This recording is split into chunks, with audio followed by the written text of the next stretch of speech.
السلام علیکم ناظرین، آپ دیکھ رہے ہیں ہزارہ ایکسپریس نیوز اور میں ہوں شیر افضل گجر۔ آج ہم پھر اپنے پروگرام افکار نو کے ساتھ حاضر ہیں۔ پچھلے پروگرام میں ڈاکٹر عادل صاحب نے تعلیم کے مقصد پہ بات کی تھی، اور اس پروگرام میں ہم چاہیں گے کہ تعلیمی نظریات پہ بات ہو، کون کون سے نظریات جو ہے تعلیمی ارتقاء کے دوران کن کن نظریات نے جنم لیا۔ ڈاکٹر صاحب بہت شکریہ، آپ نے اپنا قیمتی ٹائم دیا۔ جس طرح پچھلے پروگرام میں آپ نے تعلیمی مقصد پہ بڑی تفصیل سے بات کی تھی، تو میرے خیال میں آج کے پروگرام میں تعلیمی نظریات پہ بات ہو جائے کہ کن کن تعلیمی نظریات نے جنم لیا۔ پچھلے پروگرام میں ہم نے جو ایک ارتقائی سفر میں جو تعلیم کا مقصد طے ہوتا رہا ہے اس پہ بات کی تھی تفصیل سے۔ اب اسی پس منظر میں ہم بات کریں گے ان نظریات کی جو تعلیم کے حوالے سے یا تعلیم کے مقصد کے حوالے سے۔ جب آپ نظریے کی بات کرتے ہیں تو بنیادی طور پہ ایک گول آپ سیٹ کرتے ہیں جی، ایک مقصد بھی وہی ہوتا ہے کہ ایک گول ہے کہ کیوں تعلیم دی جائے جی، یا علم کا اصول کیوں لازمی ہے۔ تو اب اس میں دو عام نظریات جو ہیں اس مقصد کے حوالے سے بھی ان پہ ہم نے تفصیل سے بات کی تھی۔ پہلا جو تھا وہ یہ کہ تعلیم بطور زیور کے ایک اضافی خوبی کے کہ جس کے نتیجے میں آپ کی گفتگو میں نفاست آ جاتی ہے، آپ کے اٹھنے بیٹھنے کا سلیقہ جو ہے وہ مختلف ہو جاتا ہے، اور جو خواص ہیں یا معاشرے کا اشرافیہ ہے اس کے رویے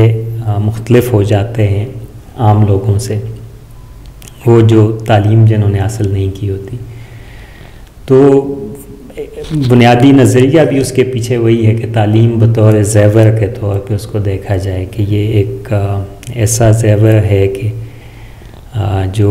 چرایا نہیں جا سکتا، جو گم نہیں ہوتا، جس پہ ڈاکہ نہیں ڈالا جا سکتا۔ تو یہ بنیادی نظریہ اس کے پیچھے یہی ہے۔ پھر جب صنعتی دور کا آغاز ہوتا ہے تو اس میں جو مقصد تعلیم کا ٹھہرا وہ تو یہی تھا کہ صنعت کے لیے ورکرز پیدا کیے جائیں، اور ریاست جس طریقے سے پیچیدہ ہوتی چلی گئی تھی تو ریاست کے مختلف، کیونکہ ریاستی عمل یا ریاست کا جو اپنا ارتقاء ہے وہ انسانی سماج کے ارتقاء کے ساتھ وابستہ ہے، اور انسان کے سماج کے ارتقاء اس کے معیشت کے نظام کے ساتھ یا موڈ آف پروڈکشن جو ذرائع پیداوار ہیں ان کے ساتھ وابستہ رہا ہے۔ تو جب تک موڈ آف پروڈکشن سادہ تھا، ریاست بھی سادہ ہوتی تھی جی۔ جب موڈ آف پروڈکشن میں تبدیلی آئی، معاشی نظام میں تبدیلی آئی اور صنعتی دور شروع ہوا تو اس کے ساتھ ساتھ جو آپ کا ریاست ہے، جو سیاسی ارینجمنٹ ہے وہ بھی کمپلیکس اور پیچیدہ ہوتا گیا۔ اب آپ کو بہت سارے نئے شعبے ریاستوں میں پیدا ہوتے ہوئے دکھائی دیے جو پہلے زمانے میں نہیں ہوتے تھے۔ تو ایک طرف ریاست کے لیے آپ نے لوگوں کو تیار کرنا ہے، ان مختلف شعبوں میں کھپت ان کی ہونی ہے، اس کے ساتھ ساتھ آپ نے صنعت کے لیے ورکرز یا جو مزدور ہے اور صنعت میں کام کرنے والا جو فرد ہے اس کو تیار کرنا ہے۔ تو اس کو ہم کہہ سکتے ہیں کہ ایک پیداواری جو نظریہ ہے تعلیم کا، کہ جو پیداواری نظام ہے یا نظام پیداوار ہے اس کے مطابق لوگوں کو تربیت دی جائے۔ اچھا، ایک تیسرا نظریہ جو ہمیں 20ویں صدی کے اواخر میں پیدا ہوتا ہوا دکھائی دیتا ہے، اور پھر 21ویں صدی میں اس نظریے کے حوالے سے تعلیم کے مقصد اور تعلیم کیوں دی جانی چاہیے، وہ علم برائے فلاح انسانیت کا ہے جی، کہ جو انسانیت کی فلاح ہے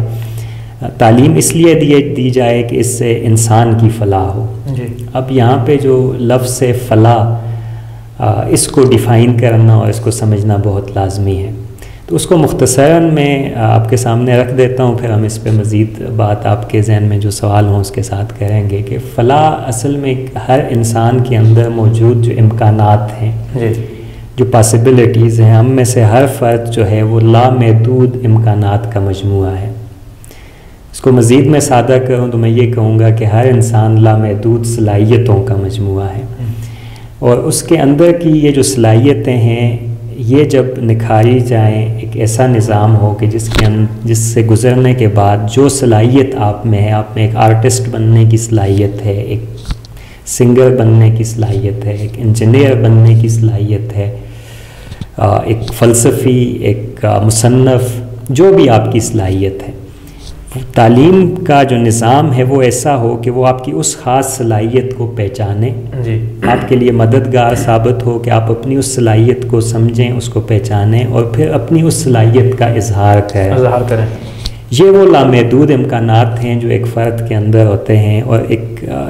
جب آپ علم برائے فلاح انسانیت کی بات کرتے ہیں تو اس کا مطلب یہ ہے کہ پوری انسانیت کی فلاح اس وقت ہو سکتی ہے کہ جب اس کے ایک ایک انڈیویجول پارٹ کی فلاح ہو رہی ہو، اور ایک ایک فرد کی فلاح جو ہے وہ یہ ہے کہ وہ جو صلاحیت اس کو ہے،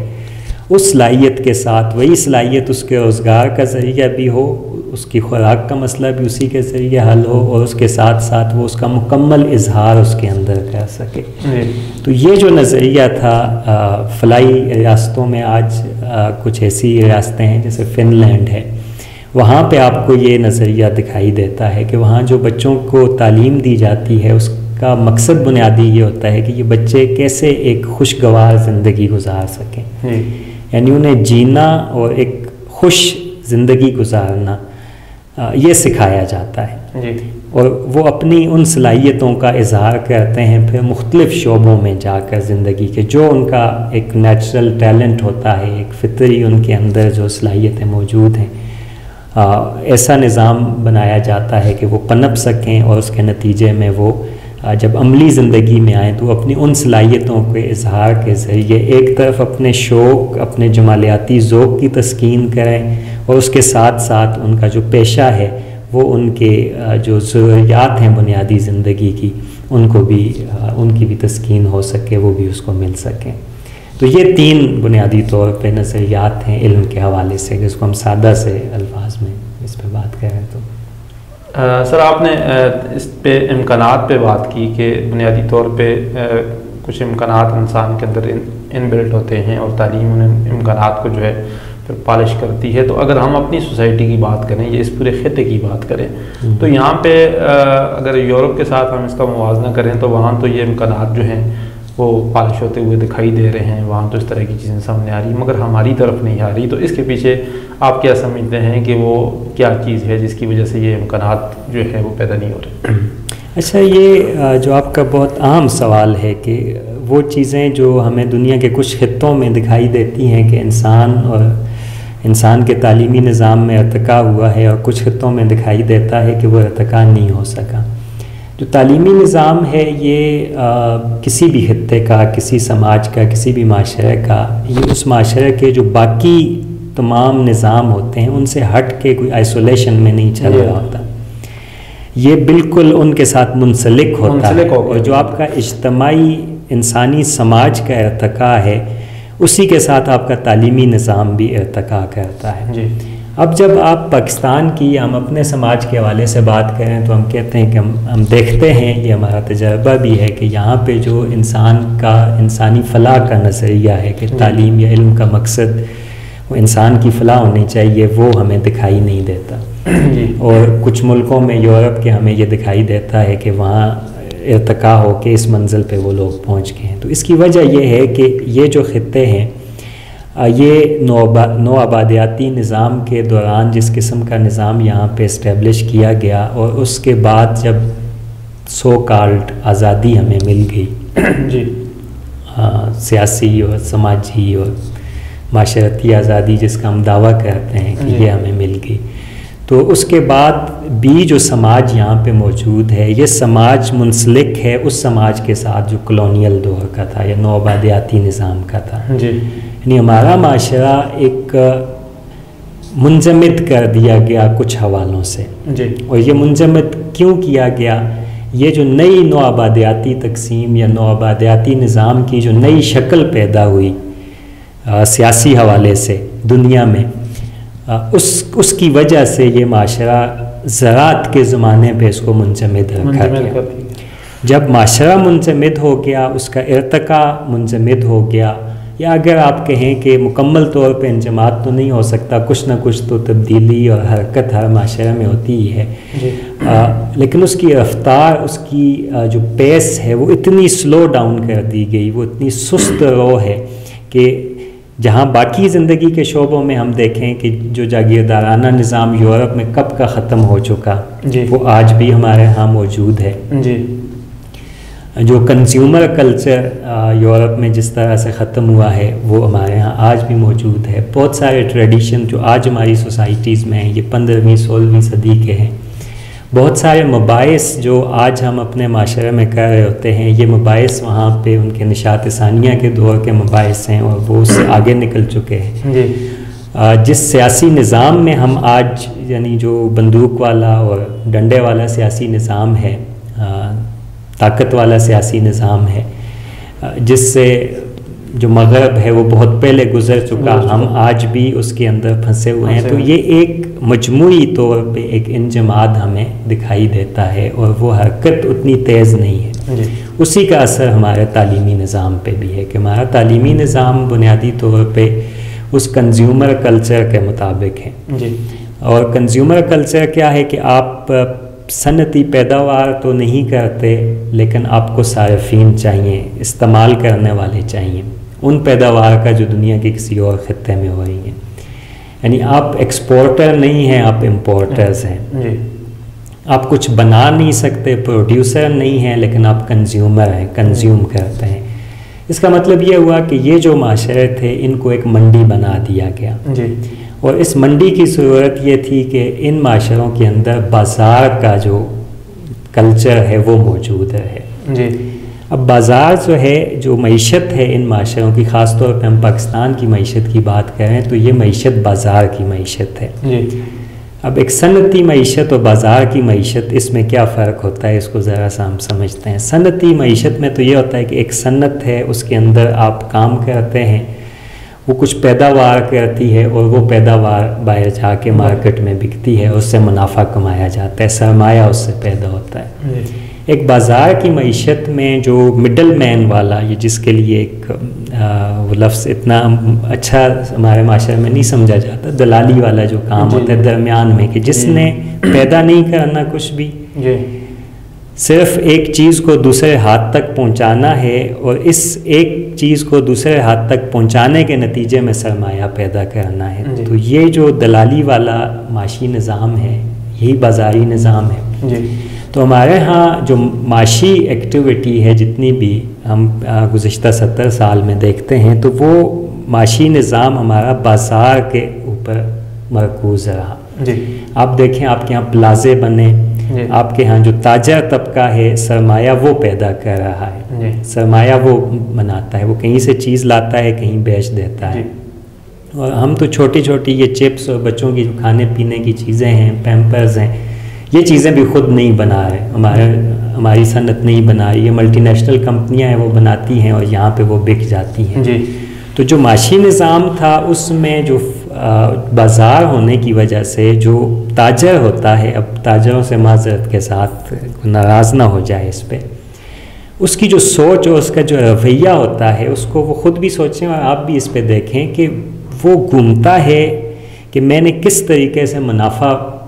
حاصل کرنا ہے، جو چیز میں نے لی ہے اس کو میں نے کیسے مہنگی بیچنی ہے اور زیادہ سے زیادہ اس چیز پہ منافع کیسے بنانا ہے. یہ ایک رویہ ہوتا ہے. اور وہ ہر چیز بیچنے کے لیے، یعنی جو ایڈورٹیزمنٹ کا اس میں کام ہوتا ہے کہ آپ ہر چیز کو بیچنے کے لیے تیار ہوتے ہیں، کچھ بھی ہے اس کو آپ نے بیچنا ہے. بیچنے کے لیے خریدار چاہیے، تو خریدار ہونے کے لیے لوگوں میں اس کی ضرورت پیدا کرنا لازمی ہے اور وہ آرٹیفیشلی کنسٹرکٹڈ ضرورت ہوتی ہے. مثلاً آپ ایک دکان میں چلے جائیں تو وہاں پہ آپ کو اگر وہ کوٹ کی دکان ہے تو وہ آپ کو کہے گا یہ آپ کا کوٹ پرانا ہو گیا، میرے پاس بہت اچھا کوٹ موجود ہے، یہ دیکھیں اس میں یہ چیز ہے یہ چیز ہے، وہ آپ پہ بیچ دے گا اس کو. ٹھیک ہے. تو یہ بازار کا جو ایک معاشی نظام تھا اس کے نتیجے میں جو تعلیم ہے اس کے اوپر بھی یا تعلیمی نظام کے اوپر بھی اسی طرح کے اثرات ہوئے. اب وہ کیسے ہوئے؟ وہ ایسے کہ جو علم ہے اس کی پروڈکشن ہمارے اداروں میں، جیسے صنعت میں مال کی پروڈکشن ہوتی ہے، ہمارے یونیورسٹیاں، اسکول اور کالج جو ہیں وہ علم کی پیداوار کی جگہ نہیں رہیں بلکہ علم بیچنے کی جگہ بن گئی. وہ بھی بازاری کلچر، وہی بازاری کلچر جو ہے اس کے اثر ہمیں ہمارے تعلیمی اداروں میں دکھائی دیا. علم بیچنے کا مطلب یہ ہے کہ جتنا کچھ ہم اپنے اسٹوڈنٹس کو دیتے ہیں اس کے پیچھے کیا ہے کہ ان سٹوڈنٹس سے ہم نے فیس لینی ہے، پیسہ کمانا ہے، یعنی خود صنعت جو ہے جو ہماری یونیورسٹی، کالج اور اسکول ہے وہ ایک دکان بن گئی۔ اس دکان کے اندر ہم نے بیچنا ہے، کیا بیچیں گے؟ وہ علم جو دنیا میں مختلف حصوں میں پیدا ہو رہا ہے اس کو ہم نے یہاں پہ رکھا ہے۔ اب ہمیں اس کی ٹیکنیکلٹیز کا پتہ ہی نہیں ہے، جیسے بازار میں بیٹھو ایک جو دکاندار ہوتا ہے، اب میڈیکل سٹور پہ چلے جائیں تو اس کو میڈیسن کے اندر کیا کچھ ہے، وہ کس پروسیس سے بنی ہے اس کو نہیں پتہ، اس نے صرف میڈیسن بیچنی ہے، یعنی اس کے پیچھے جو سماجی عمل ہے اس کا بالکل نہ اس کو سماجی عمل کا پتہ ہے، نہ اس کے اثرات کا پتہ ہے کہ یہ میڈیسن جو ہے یہ کیا نیگیٹو اثرات ڈال سکتی ہے خریدنے والے پہ۔ یہ مجھے یعنی وہ جب دوائی بیچے گا کوئی تو وہ دوائی بیچنے کی کوشش کرے گا جس میں منافع زیادہ ہوگا، وہ کبھی وہ میڈیسن نہیں بیچے گا کہ جس میں منافع کا مارجن کم ہے۔ اور جب وہ جس بندے سے لے کے دوائی بیچ رہا ہوتا ہے، جس کمپنی سے لے کے، اس کمپنی کے ساتھ بھی جو ڈیل کر رہا ہوتا ہے تو وہ اپنے ساتھ کوئی ایکسپرٹس لے کے نہیں جاتا کہ اس کی کوالٹی کو دیکھا جائے، بلکہ وہ اپنے ساتھ کوئی بزنس مینیجر لے کے جاتا ہے جو یہ دیکھتا ہے کہ زیادہ منافع اس دوائی سے کیسے حاصل کیا جا سکتا ہے۔ یہی بالکل اس کا پیرالل ہمارے تعلیمی نظام میں، ہم نے بنا یہ سوچے کہ جو کچھ ہم اپنے طلباء کو دے رہے ہیں اس کے ان کی زندگی اور ان کی شخصیت پہ کس طرح کے اثرات ہوں گے، ہمارے لیے وہ طلباء اور ان کے والدین جو ہیں وہ کسٹمرز ہیں جن پہ ہم نے چیز کو بیچنا ہے۔ جب ہم تعلیم کے پھیلاؤ کی بات بھی کر رہے ہوتے ہیں، تعلیم زیادہ دینے، یہ ایسے ہی ہے کہ آپ ایک خاص پروڈکٹ بازار میں بیچنے کے لیے اس کی ایڈورٹیزمنٹ کر رہے ہوتے ہیں۔ اب وہ جو ایڈورٹیزمنٹ ہوتی ہے وہ الٹیمیٹ ایڈوانٹیجز کے ساتھ ہوتی ہے، ایک کریم ہے وہ آپ نے لگائی، آپ گورے ہو کے، ایک کالج ہے اس میں بچوں کو آپ نے داخل کیا، اس نے 900 نمبر لے لیے، ٹھیک ہے، تو یہ اسی کاروبار کے، یہ جو دکان ہے، یہ جو بازار کی معیشت ہے، اسی بازار کی معیشت کے پیٹرن پہ ہمارا تعلیمی نظام اسٹیبلش ہو رہا ہے۔ اور جو تعلیم دینے والے ہیں وہ، مثلا میں استاد ہوں تو میں یہ نوکری کر رہا ہوں، استاد اس لیے بنا ہوں کیونکہ یہ اس سے مجھے تنخواہ ملتی ہے، اور میں ڈیوٹی اس لیے پرفارم کرتا ہوں کیونکہ اس کے بدلے میں مجھے تنخواہ مل رہی ہے۔ اور میں ایک یونیورسٹی میں استاد ہوں تو وہ یونیورسٹی وہ سٹور ہے جہاں پہ مجھے ملازمت ملی ہوئی ہے سیلز مین کی، اور میں استاد ہونے کے ناطے ایک سیلز مین ہوں اصل میں۔ اگر یہ چیزیں ایسی ہیں کہ بہت سارے لوگوں کو یہ پسند نہیں آئیں گی، اور میں وہ تمام نظریات بیچ رہا ہوں، اب مجھے ان کی کوالٹی کے ساتھ کوئی تعلق نہیں ہے، میں نے وہ بیچنے ہیں۔ اب وہ استعمال کیسے ہوں گے یہ بھی میرا کوئی کنسرن نہیں ہے، ٹھیک ہے، میں نے تو ان کو بیچنا ہے، میں نے اپنی ڈیوٹی کرنی ہے، سیلز مین نے بیچنا ہے، یہ اس کی نوکری، مارکیٹنگ کرنی ہے اور اس نے بیچنا ہے۔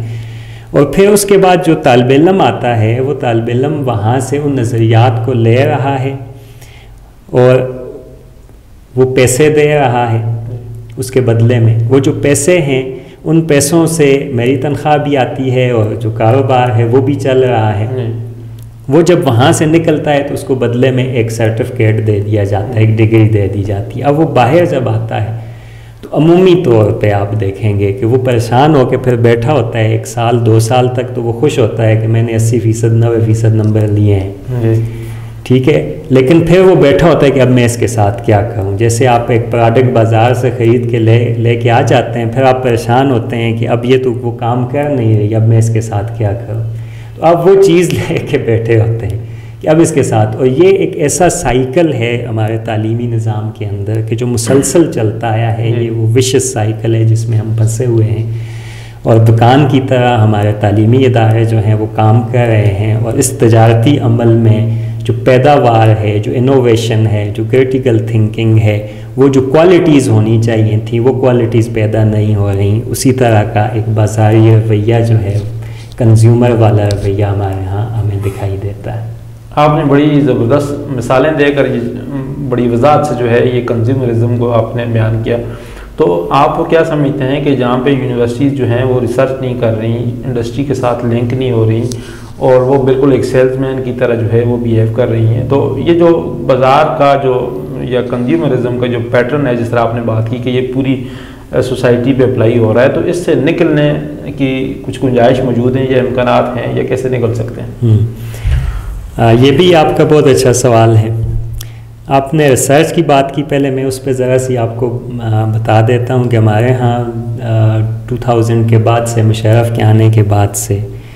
جو تحقیقی مقالے ہیں ان کی تعداد میں کئی گنا اضافہ ہو چکا ہے، اور بہت زیادہ تحقیق میں انورٹڈ کاماز میں کہہ رہا ہوں وہ ہو رہی ہے، لیکن یہ تحقیق جو ہے یہ بھی بازار کی پروڈکٹ کی طرح ہو رہی ہے۔ میں آپ کو اب یہ کچھ آئی اوپننگ فیکٹس ہیں جو میں آپ کے سامنے رکھ رہا ہوں، اور ان کو چیک کر سکتا ہے کوئی بھی بندہ جو ہے۔ آپ پاکستان میں جو تحقیقی مجلے ہیں، جو ریسرچ جرنلز ہیں، ان میں ایک آپ نے تحقیق کی، ایک ریسرچ آرٹیکل لکھا، اب آپ اس کو پبلش کرانا چاہتے ہیں، تو آپ کسی بھی تحقیقی مجلے کو رابطہ کریں، وہ آپ کو سب سے پہلے یہ بتائیں گے کہ آتھر چارجز آپ کو کچھ پیسے دینے ہوں گے اس کے، اور وہ پیسے رینج کرتے ہیں 50-60 ہزار سے شروع ہو کر 2.25 لاکھ 2.5 لاکھ تک۔ اچھا، اب یہ آپ دیکھیں کتنی انٹرسٹنگ چیز ہے کہ آپ ایک بہت محنت کر کے ایک بہت خوبصورت پینٹنگ بناتے ہیں، جس میں ایک سماج کے مسئلے کو آپ نے ہائی لائٹ کیا ہے۔ اب اس پینٹنگ کو آپ سماج کے سامنے پیش کرنا چاہتے ہیں کہ اس سے سماج میں کوئی تبدیلی آئے گی،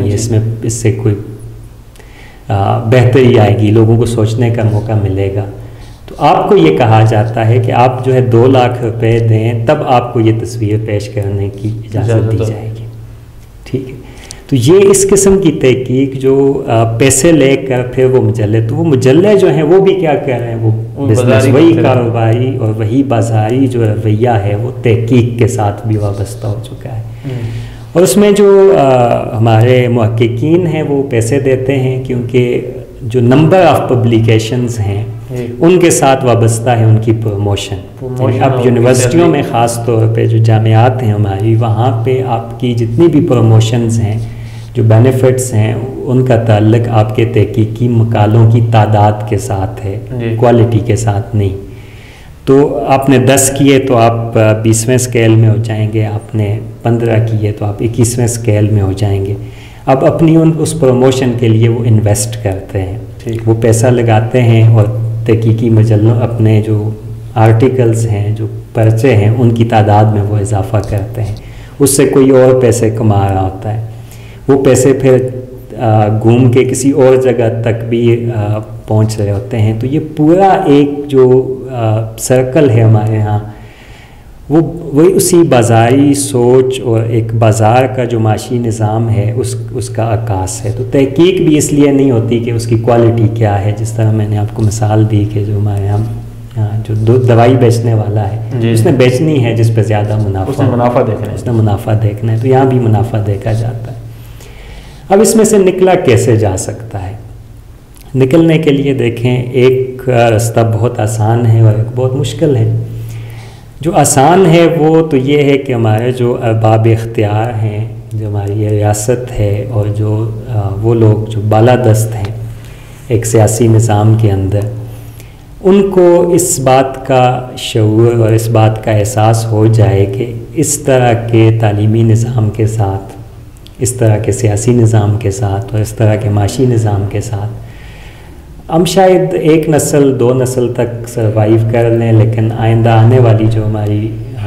یہ بالادستی ہے یہ ہمیشہ قائم نہیں رہے۔ اور یہ ایک حقیقت ہے کہ دنیا میں جب فرسٹریشن لیول بہت زیادہ ہو جاتا ہے اور طبقاتی تقسیم بہت زیادہ ہو جاتی ہے، اور علم کو آپ ایک انڈاکٹرینیشن کے لیے استعمال کرنا شروع کر دیتے ہیں، تو پھر ایک وقت ایسا آتا ہے کہ لوگ اس انڈاکٹرینیشن سے تنگ آ جاتے ہیں، اور وہ اپنے لیے خود ایوینیوز ڈھونڈنا شروع کر دیتے ہیں، اور وہ اپنے تجربے سے، جب آپ ان کو صحیح علم نہیں دیں گے، صحیح تعلیم نہیں دیں گے، تو وہ اپنے تجربے سے تعلیم پھر حاصل کرنا شروع کر دیتے ہیں، اور اس کا نتیجہ پھر ہمیں انقلابوں کی شکل میں نظر آتا ہے۔ پھر لوگ بغاوتیں کرتے ہیں اور نظام جو ہے وہ درم برم ہو جاتا ہے۔ کبھی یہ بغاوتیں معاشروں کو مزید پستی میں لے جاتی ہیں، جیسے انقلاب فرانس اور اس کے بعد جو کچھ ہوا کہ اس کی یادداشتوں نے پھر بہت سارے لکھنے والوں کو انقلاب سے ہی نفرت کرنا سکھا دیا۔ یا کبھی کبھار ایسا بھی ہوتا ہے کہ وہ کامیاب انقلابات کی شکل بھی اختیار کر لیتے ہیں۔ تو اب یہ اگر ریاست یہ سمجھ لے کہ ہمیں اپنے ترجیحات کو بدلنے کی ضرورت ہے، ہمیں بدلنا چاہیے، تو پھر یہ بہت آسان ہے۔ پھر کوالٹی کے حوالے سے ایسی ڈسکشن اور ڈیبیٹس جنریٹ کی جا سکتی ہیں، پالیسی میکنگ میں شفٹ لایا جا سکتا ہے، اور جو تعلیمی ڈھانچہ ہے اس کو مکمل طور پہ اوور ہال کیا جا سکتا ہے، اس کو اوور ہالنگ کی ضرورت ہے۔ تو یہ ایک تو پاسبلٹی، ایک امکان یہ ہے جو کہ بہت کم دکھائی دیتا ہے، جس کے امکانات ہمیں بہت کم دکھائی دیتے ہیں۔ اس کا جو دوسرا پہلو ہے وہ مشکل ہے وہ یہ ہے کہ وہ اساتذہ کرام، وہ مفکرین، وہ ماہرین تعلیم کہ جو واقعی جن کو یہ شعور حاصل ہے اور وہ یہ سمجھتے ہیں کہ یہ نظام تعلیم عام آدمی کے لیے نہیں ہے، یہ جو علم ہے یہ ڈگری خریدنے والی بات ہے کہ ہم نے بازار میں جا کے پیسے دیے اور ڈگری خرید لی، اس سے کوئی کوالٹیٹیو چینج نہ ہماری آئندہ آنے والی نسلوں میں آ سکتی ہے، نہ اس کے کوئی امکانات ہیں۔ نہیں، انسان کی جو سکلز ہیں ان کو بہتر کیا جا سکتا ہے، نہ اس کی کریٹیکل تھنکنگ کو بہتر کیا جا سکتا ہے، اور جب تک یہ نہیں ہوگا تو ایک فلاحی معاشرہ، ایک ایسی ایگالیٹیرین سوسائٹی، برابری اور مساوات پہ مبنی معاشرہ قائم نہیں ہو سکتا۔ تو اس کے لیے پھر ایسے لوگوں کو آپس میں کنیکٹ کرنا ہوگا، ایک دوسرے کے ساتھ مل کے، اور اپنے طور پہ ایسے مباحث کو جنم دینا ہوگا کہ ہم کس طریقے سے اس سرکاری بازار کے تعلیمی نظام کے پیرالل ایک اپنے لیے اسپیس پیدا کریں کہ ان طلباء کے ساتھ ہم انٹریکٹ کریں اور ان کے اندر کرٹیکل تھنکنگ اور ایک تنقیدی سوچ پیدا کی جا سکے، انوویشن ان کے اندر، اور وہ اپنے سماج اور معاشرے اور اپنی سیاست کو بغیر کسی تعصب کے دیکھنے کے قابل ہو سکیں۔ یہ والا جو راستہ ہے، یہ عمومی طور پہ تو یہ ہوتا ہے، مغرب میں بھی ہم نے دیکھا ہے کہ سیاسی جماعتیں اس کو پیٹرنائز کرتی ہیں، کیونکہ سیاسی جماعتیں ایک خاص قسم کے حالات سے تنگ ہو کے نئے نظام اور نئے منشور کے تحت بدلاؤ لانے کی خواہش مند ہوتی ہیں، تو وہ اپنے تھنک ٹینکس بھی بناتی ہیں، اور ان تھنک ٹینکس کے ذریعے نوجوانوں کی ٹریننگز بھی کرتی ہیں، ان کے اسٹڈی سرکلز بھی ہوتے ہیں جو اس فارمل رسمی ایجوکیشنل سسٹم کے پیرالل متوازی اس سے باہر ہو رہا ہوتا ہے۔ تو ہماری سیاسی جماعتیں جو ہیں وہ سیاسی شعور پیدا کرنے کے لیے وہ اس میں کردار ادا کر سکتی ہیں، اور ان کے ساتھ جو دانشور ہیں، جو ماہرین تعلیم ہیں، ان کو بھی انگیج کرنے کی ضرورت ہے، وہ ان سے بات کریں کہ اس کے لیے کیا ہو سکتا ہے۔ اور پھر یہ جو آپ کا مثلاً ہزارہ ایکسپریس نیوز جس قسم کا کردار ادا کر رہا ہے، لوگوں میں شعور پیدا کرنا، اپنی ثقافت اور اپنے کلچر کے حوالے سے آگاہی پیدا کرنا، جو ادبی پروگرام آپ کر رہے ہیں، جو کتاب نگری کے حوالے سے آپ کا بہت اچھا انیشیٹو ہے، امید ہے جلدی اس پہ بھی کام شروع ہو جائے گا۔ تو یہ چھوٹی چیز نہیں ہے، یہ ایک پوری موومنٹ، ایک تحریک کا آغاز ہے۔ اس طرح کی کوششیں ہم اساتذہ مل کے بھی، کچھ ہماری ایک ایسوسیشن ہے، اس کو آپ نے کوریج بھی دی ہے، professors association for student services, سانج کی ایک تحریک ہے پنجاب میں کام کر، اس طرح کی بہت ساری ایسی موومنٹس ہیں جن سے امید پیدا ہوتی ہے کہ ہمارا کل آج سے بہتر ہوگا، اور جس قسم کے تعلیمی نظام کے چنگل میں ہم پھنسے ہوئے ہیں شاید اس سے چیزیں آگے چلیں اور ہم بہتری کی طرف جائیں۔ اور یہ شعور طلباء کی سطح پہ آپ نے دیکھا ہوگا، مثلا 2-3 سال سے ہم دیکھ رہے ہیں کہ طلباء یونین کی بات ہونا شروع ہوئی ہے،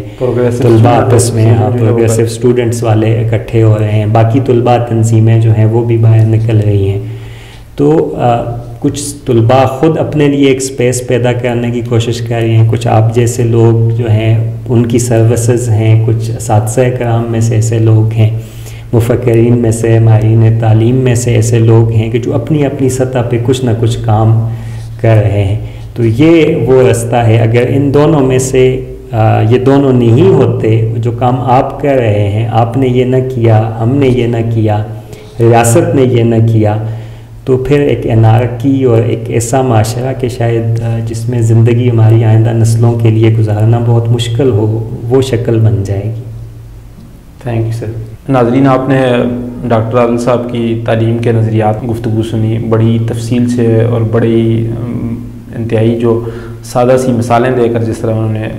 بات سمجھائی، اور اس کے ساتھ ساتھ انہوں نے اس صورتحال سے نکلنے کی جو ہمیں جو رستہ بتایا. ہم یہ سمجھتے ہیں کہ جس طرح ڈاکٹر صاحب نے فرمایا کہ کچھ کام جو ہیں وہ کچھ میڈیا کے کرنے کے کام ہیں، کچھ اساتذہ اکرام کے کرنے کے کام ہیں، کچھ ریاست کے کرنے کے کام ہیں، یعنی ہر فرد کو اس میں اپنا جو ہے کنٹریبیوشن ڈالنے کی ضرورت ہے تاکہ ہم اس کنزیومرزم کے کلچر سے، یہ جو چیزیں پیٹرنائز ہو گئی ہیں، اس سے ہم باہر نکل سکیں. آج اتنا ہی. اگلے پروگرام میں انشاءاللہ مزید ایک اہم موضوع کے ساتھ پھر حاضر ہوں گے. بہت شکریہ.